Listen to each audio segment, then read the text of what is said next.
अस्सलाम वालेकुम रहमतुल्लाहि वबरकातुहू। मेरा नाम अहमद अकील है। आप देख रहे हैं प्रॉपर्टी टीवी। आम तौर पे लोग ये कहते हैं कि वसाइल की कमी है, वसाइल कम हैं।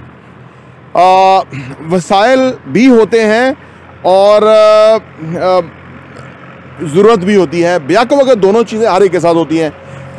जैसे कि फ़र्ज़ करें आप समझते हैं कि आपके पास 30% वसाइल है, 70% ज़रूरियात हैं।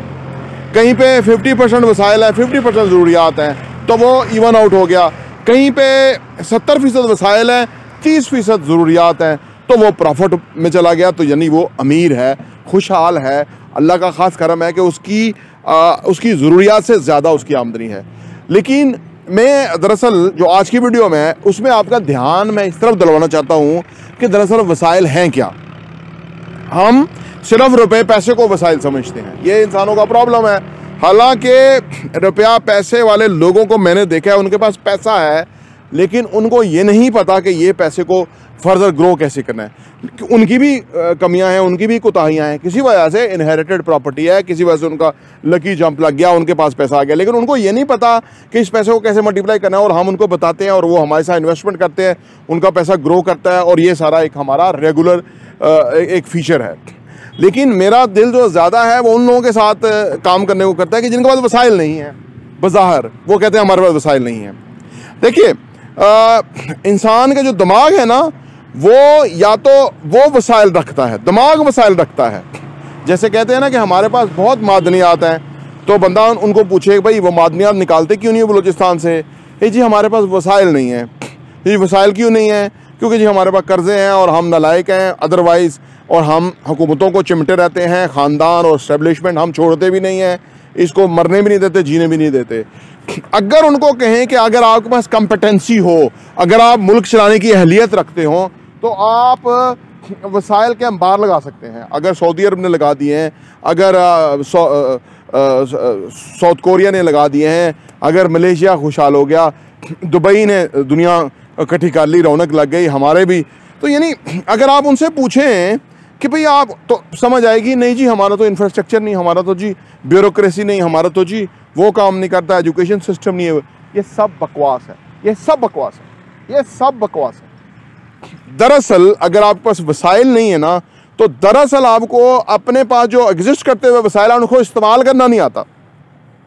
आमतौर पे लोगों के पास पैसा भी नहीं होता, काम भी काम करते हैं, कहते हैं जी रहने दो, क्या जरूरत है, छोड़ो जी, क्या करने जरूरत है काम की। भाई अगर आपका काम वसाइल में कन्वर्ट होना, तो आपको काम करना चाहिए जो आपके सामने है, और उसके ऊपर दिन रात लगाना चाहिए, कोशिश करनी चाहिए, एफर्ट लगानी चाहिए। आप इतने बड़े 6 फुट के इंसान हैं और आप काम कर रहे हैं, और आपके पास वसाइल भी नहीं, आपके पास गुर्बत भी है। क्यों? इसलिए कि आप अपने आप को पूरा यूटिलाइज नहीं करते। मैं यहीं पे लाना चाहता था नुक्ते को, यहाँ से हम आगे बात करते हैं। दरअसल इंसान के पास वसाइल मौजूद हैं, हर एक के पास।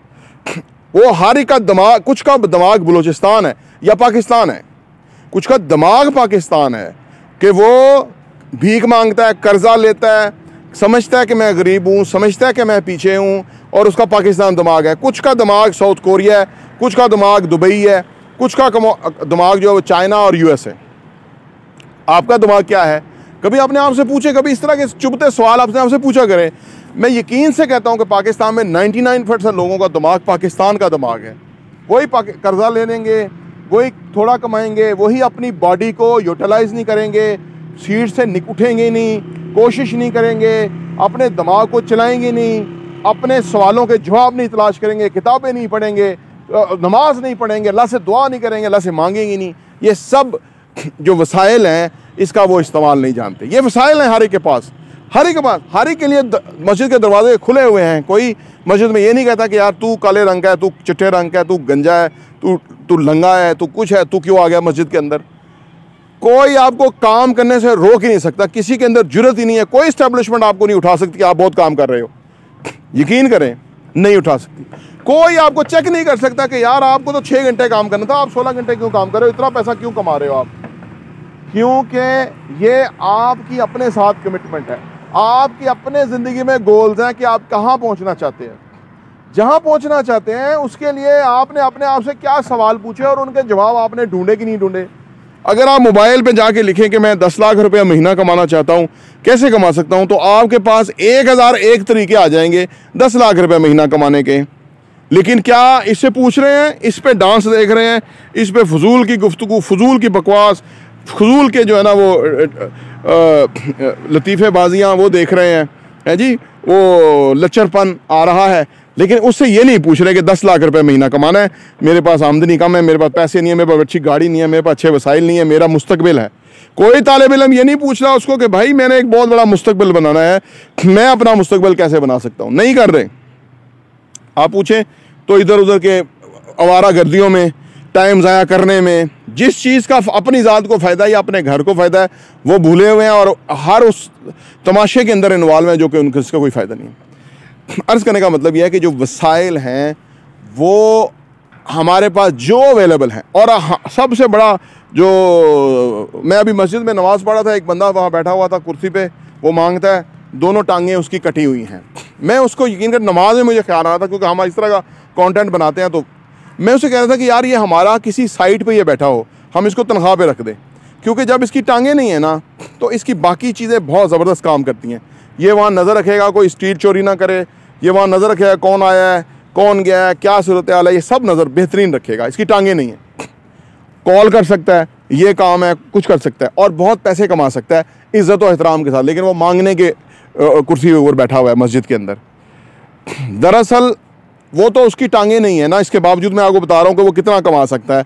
सबसे बेहतरीन चौकीदार, वो मैनेजर, चौकीदार कुछ भी बन सकता है किसी भी जगह पे, क्योंकि उसकी टांगें नहीं है। वो हर वक्त बैठेगा, टोटल वो सीट पे बैठेगा, सीट से हट नहीं सकता। हमारा मसला ये है कि बंदे को सीट पे बैठा के जाएं, उसकी फूफो का, मामा का, चाचा का, ताए का, भाई का, दोस्त का फलां मर जाता है और वो सीट छोड़ के चला जाता है और आप उस पर छोड़ के जाते हैं कि भाई वो बैठा होगा, और पता लगता है उसका वो तो मर गया है और वो तो चला गया है, उसका तो बहुत ज़रूरी काम हो गया है, वो तो वॉशरूम चला गया है, वो तो फलाना, और जिस टाइम उसको बैठना था उस टाइम वो अवेलेबल नहीं होगा, उस काम पे नहीं होगा, बाकी सारा वक्त अवेलेबल होगा और वो काम उस वक्त नहीं होगा और आपने उस पर पूरा छोड़ा होगा। तो जिसकी टांगें नहीं है वो कम से कम सीट पे बैठा होगा। अच्छा, तो जिसकी टांगें भी हैं, सब कुछ है, उसको क्या कमी है? उसको क्या कमी है? उसको कमी है वो एक गंदे गलीज माशरे में रहता है, वो उन लोगों के साथ बैठता है जो कि मीडियाकर हैं, पीछे रहने वाले हैं, अनपढ़ जाहिल हैं। उनसे मशवरा करता है कि जिन्होंने ज़िंदगी में कुछ अचीव नहीं किया, कुछ हासिल नहीं किया, उनके साथ वक्त गुजारता है कि जो नकम्मे तरीन लोग हैं। और वो नकम्मों को, बेवकूफ़ को और नकम्मे को, नकम्मा और बेवकूफ़ बनना चाहिए होता है, उसका कंपेनियन बन जाए, दोस्त बन जाए, हर वक्त साथ बैठें, वो हर वक्त वो चिट चाट करें। तो ये है, क्योंकि कामयाब बंदा तो किसी बेवकूफ़, किसी नकम्मे, किसी वेले बंदे के साथ बैठेगा ही नहीं, क्योंकि वो तो कामयाब बंदे के साथ बैठेगा ना, क्योंकि वो कामयाब होगा, उसने और आगे बढ़ना है, उसने और आगे बढ़ना है। तो इसकी वजह यह है कि उनका वो, दूसरी बात यह है कि वो किताबें नहीं पढ़ते। पढ़ना उन पे ताले लगे हैं। वो कुरान में चीख के अल्लाह ताला, मतलब बार बार कुरान कह रहा है, अल्लाह ने फरमाया है कि दुनिया के अंदर निशानियां तलाश करो, हर जगह मेरे बारे में निशानियां आपको मिलेंगी। कुरान ने क्या क्या कुछ नहीं बताया, क्या क्या कुछ, हज़रत मूसा अलैहिस्सलाम के इतने वाक़यात बताए जो उनकी उम्मत करती थी, क्या कुछ नहीं बताया हुआ। लेकिन एक बंदा अगर पढ़ने के लिए तैयार नहीं है तो वो वहाँ से अपने लिए रहनुमाई कैसे ले सकता है? नहीं ले सकता। वो पढ़ता ही नहीं है, उसकी आदत नहीं है, उसको रुकावट है। यही रुकावट उसको तबाही की तरफ ले जाएगी, गुर्बत की तरफ ले जाएगी, बेरोज़गारी की तरफ ले जाएगी, बेकार रहेगा वो, क्योंकि उसको रुकावट है। अलगर्ज ये सारे वसाइल हैं, ठीक है ना, सारे वसाइल ज़ाया करने के बाद वो गरीब है, उसके पास पैसे नहीं है, उस पर तरस खाओ, उसकी मदद करो, ठीक है ना। ये क्वालिफ़िकेशन। मामला ये है कि बेवकूफ़ इस मुल्क के लोगों को बनाया गया और बेवकूफ़ी का नतीजा आज हम जहाँ खड़े हुए हैं। अगर आप इंडिविजुअल सतह पे, अपने सतह के ऊपर आप चाहते हैं कि आप पाकिस्तान ना बने, खुदारा अपने ऊपर गौर करें, अपने वसाइल के ऊपर गौर करें, वरना आपका हशर भी पाकिस्तान जैसा होगा और आप भी मांगते फिरेंगे और आपकी इज़्ज़त कोई नहीं होगी। आखिर में कहीं खड़े कर किया जाएगा आपको, क्योंकि आपकी कोई इज़्ज़त नहीं, क्योंकि आप पैसा मांगने के लिए आए हैं। ये है उस बंदे की का हासिल कि जो अपने वसाइल को ज़ाया करता है, या वो मुल्क हो या वो इंसान हो। अल्लाह से दुआ है कि अल्लाह मुझे और आपको अपने वसाइल को समझने का और उनसे फ़ायदा उठाने की तौफीक अता फरमाए। प्रॉपर्टी इंटरव्यू देखने का बहुत बहुत शुक्रिया।